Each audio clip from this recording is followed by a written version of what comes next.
Hello hello, சொல்லுங்க. TV சரியா தெரியலங்க. கிட்ட போய் உட்காந்து பாருங்கம்மா. கிட்ட போய் உட்காந்து பார்க்கலாம். ம். சன் டிவி தான். நீங்க வேற யாரு?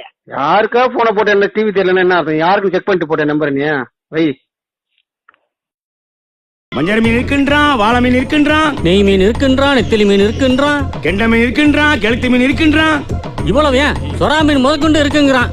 ஆனா நீங்க கேட்ட ஜாமீன் மட்டும் இல்லைன்ட்டாங்கண்ணே. கடல்லே இல்லையா? டேய், ஜாமீனை போய் யாரா உங்களை மீன் கடையில் கேட்க சொன்னா? என்னென்ன லூஸ் தரமா பேசிட்டு இருக்கீங்க? மீனை மீன் மார்க்கெட்ல கேட்காம ஜவுளி கடையில போய் கேட்பாங்க. அங்க என்ன பண்ற? ஆண்டியை கரெக்ட் பண்ண சொன்னா ஆண்டியை கரெக்ட் பண்ணிட்டு இருக்க. ஆண்டியை தாத்தா